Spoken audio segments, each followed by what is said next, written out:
directeur des ressources humaines et de l'administration chez Commissariat Québec, qui est une compagnie de sécurité. On fait du gardiennage, on fait de la patrouille dans les parcs industriels, par exemple, des réponses d'alarme, des choses comme ça. On fait aussi des aides pour les demandes de pardon, des waivers. On fait aussi des emprunts et aussi peut-être quelque chose qui pourrait vous intéresser, c'est les enquêtes pré-emploi. On peut faire des recherches au niveau des casiers judiciaires ou financiers, des choses comme ça. On a passé au cloud, c'est qu'évidemment, il y a un an et demi à peu près, on est arrivé au point où, comme tout le monde, nos équipements étaient rendus désuets ou devaient s'en tourner. On devait penser à grossir. On devait penser à acheter des serveurs. On devait. Et à ce moment-là, on a dit, je suis venu à une conférence comme ça fait à peu près, je pense que c'est une des premières. Et puis après ça, j'en rappelais à 100%. On s'est rencontrés quelques fois. Et puis la transition s'est faite d'une façon très facile. Je veux dire, pourquoi on a regardé ça? Maintenant, on a des dossiers de personnel, gestion des documents, des dossiers de contrats, des solutions, des choses comme ça.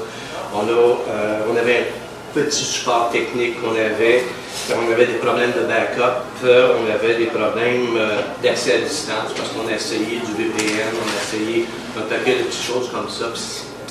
C'était jamais parfait. Je ne peux pas dire que c'est parfait, là, mais je veux dire, le VPN n'était pas nécessairement parfait pour ce qu'on voulait faire. Et puis, évidemment, le problème de sécurité, on est une compagnie en sécurité, il faut se regarder le nombril un petit peu. La sécurité était relativement importante parce que, dans le temps, on avait un restaurant qui était juste en bas de nos bureaux. Alors, on se dit, si jamais le feu prend, si jamais il y a une fuite de gaz, si jamais il y a quelque chose, on ne peut pas rentrer dans nos bureaux, qu'est-ce qu'on fait? On n'avait absolument rien, on n'avait plus de possibilité de rentrer et d'avoir accès à nos choses. Donc, c'était pas tellement, à part de réussir à avoir nos courriels et notre téléphone, on n'avait plus rien.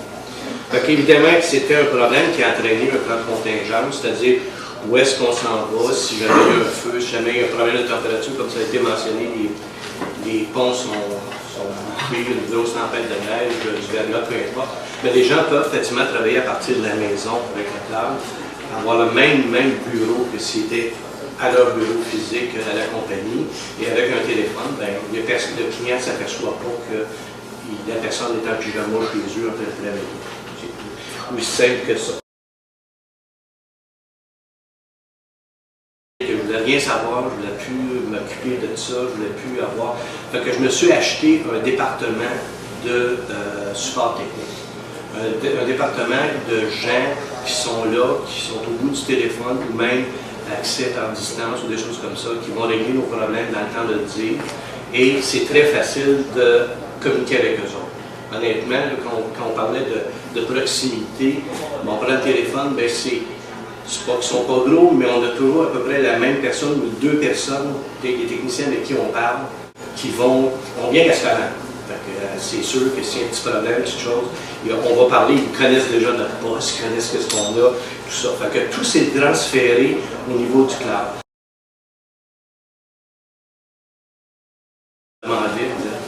Comme je l'ai dit, moi je veux tout envoyer chez eux.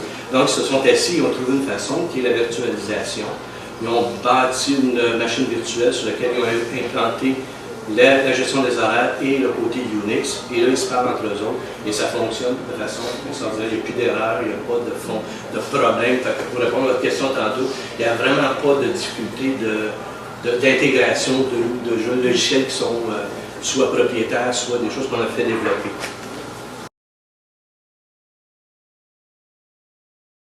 On a une intégrité du système parce qu'ils ont des alertes, ils ont des sondes qui sont en train de nous regarder dans le dos tout le temps. Ils s'assurent qu'on ne va pas sur des sites inappropriés. Il y a un monitoring constant. On s'assure que les gens fonctionnent à 100% au niveau du travail. À un moment donné, on s'aperçoit que ça ralentit un petit peu. On n'a même pas besoin de faire d'appel. Ensuite, il y a un biais qui est créé. C'est réglé dans le temps qu'il faut. Puis évidemment, ça dépend le temps qu'on veut avoir. Ça, c'est dans les prix. Alors, il y a des mises à niveau automatiques. Tout ça se fait avec un esprit tranquille. On n'a pas de problème, on n'a pas de choses. Et c'est très flexible, honnêtement. Là, quand on a commencé, évidemment, on regardait les prix, on disait, ben, si on regarde les serveurs, vous vous occupez de ça. Puis après ça, si on regarde nos postes, puis en fin de compte, la ligne d'aller vers on va appeler ça la Cadillac, c'est celle de droite au complet, ça a réglé tous nos problèmes et ça fonctionne très très bien. On n'a pas de problème dans ce sens-là.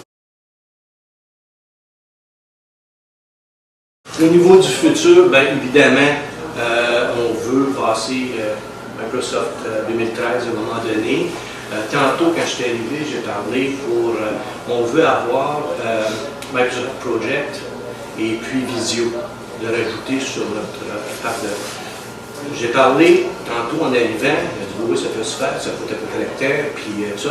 Et puis tantôt, on va se revenir, puis on va le faire, puis demain, d'ici vendredi, j'imagine, ça va tout être installé, puis ça va être fait. On va pouvoir l'utiliser, puis ça ne sera pas un prix énorme. C'est ça qui est intéressant. Dès qu'il y a quelque chose, on appelle, on prend le contrôle où on peut avoir accès à quelqu'un assez facilement, en fin de compte, chez Protect. Même si on n'a pas plusieurs, ils sont toujours disponibles.